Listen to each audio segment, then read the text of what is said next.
జాబా? ఏం చేస్తాంలే అక్క, మా కర్మలో రాసింది. దేవుడా, పిల్లప్పుడే బాగుండేదయ్యా, ఏ కష్టాలు లేకపోతుండే. నన్ను మళ్ళీ పిల్లోళ్ళ మార్చయ్యా. తదాస్తు. ఇప్పుడు కష్టాలు ఉండవు.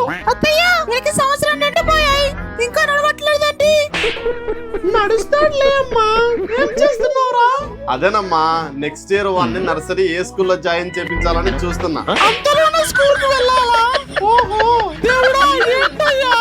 అంటే ఏమండి, ఆఫీస్ వెళ్ళట్లేదా? మీరు కూడానా? అంటే పొద్దున నరకం, సాయంత్రం స్వర్గం. కౌంట్ చూసుకోవాలి కదా, ఎంతమంది వస్తున్నారు అని.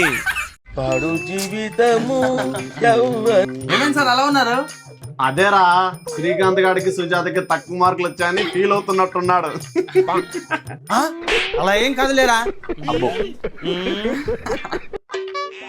అంతలా ఫీల్ అయ్యే బదులు వాళ్ళ ఎగ్జామ్ మీరే రాయొచ్చు కదా సార్, 100కు 100 మార్కులు వస్తాయి అప్పుడు. నువ్వు ఆగలేదురా. రే రవి, రమ్య, వెరీ గుడ్, మంచి మార్కులు వచ్చాయి. బాగా చదువుకోండి ఇలానే. Thank you sir. కంగ్రాట్స్ మావా. Thank you. నాకు ఇప్పుడు అర్థమైందిరా సార్ ఎందుకు డల్ ఉన్నాడా అని.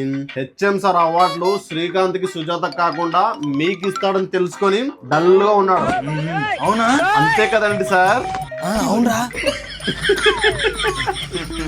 నీకు చెప్పారా?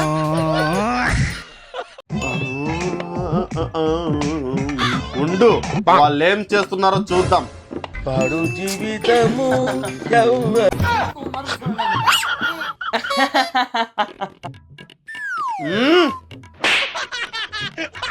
సంవత్సరానికి 2 లక్షలు కడుతున్నాను, తక్కువ మార్కులు వచ్చాయనుకో. ఓకే నాన్న, బాగా చదువుకుంటాను. ఉండు, వీడేం చేస్తున్నాడో. నువ్వు వాడితో పాటు టీవీ చూస్తున్నావు కదా?